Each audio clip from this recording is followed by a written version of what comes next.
Ciao ragazzi, benvenuti ancora una volta al canale. Il mio nome è Andy, se non mi conoscete, e qui vi spiego un po' la seconda parte del video, se vale o non vale la pena venire a vivere qui in Argentina.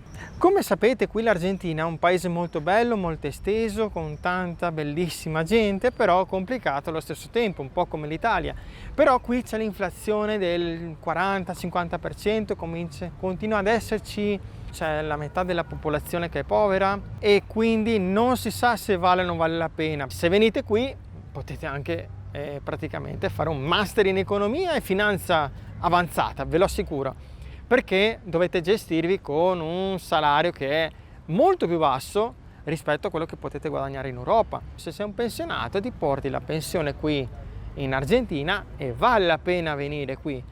Se sei uno studente, lo stesso, però vieni con euro praticamente. Cambi il pochino quello che ti serve, però vale la pena. Lo stesso se sei un imprenditore che praticamente ha dei negozi, dei business, come si dice, in Italia, che avete un'entrata in euro. Se siete delle persone che vengono all'avventura, che vogliono provare l'esperienza, però che si appoggiano con il sistema lavorativo dell'Argentina, io vi direi di pensarci 2 o 3 volte, perché non va proprio bene qui con il lavoro.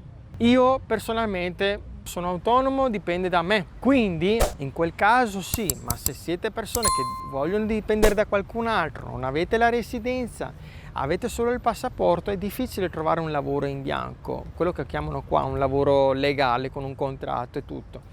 Appena arrivate, il primo pensiero che vi verrà è avere un contratto di lavoro fisso, e questo dovete evitarlo perché non ve lo darà praticamente nessuno. Magari troverete un sacco di opportunità, però sarà molto difficile ottenere quello, o almeno al principio. Dovete riuscire a sistemarvi legalmente, magari attraverso la scuola superiore, l'università, tutta questa serie di scartoffi che bisogna compilare, e poi da lì avere una specie di visto temporale che si chiama una precaria. È una specie di visto temporale che può essere per studente, per lavoro o per altri motivi. Allora da lì si può partire con un contratto di lavoro, non dico totalmente in bianco perché è difficile che ve lo diano in ogni caso, ma anche in grigio, un po' di ore in bianco, un po' di ore in nero, e non fanno male. Poi comunque, se volete fare i monotributisti, c'è il monotributo che non ha niente a che vedere con la partita IVA. Se volete la partita, cioè non ha niente a che vedere con la partita IVA, nel senso che i costi sono assolutamente ineguagliabili, perché per una partita IVA qua in Argentina te paghi 10 euro, da 12 euro, una roba così. In Italia ti paghi una cosa come 5.000 euro al mese con i contributi, INPS, tutte quelle menate lì. Ok, adesso c'è la flat tax però.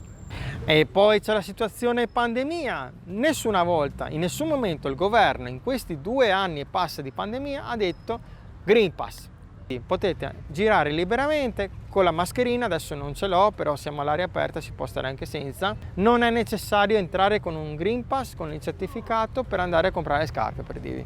C'è molta libertà, ci sono molti problemi economico, finanziari e anche a livello lavoro, di inflazione, tutte queste cose qua, però vale la pena venire qui a vivere in Argentina. E voi che cosa ne pensate?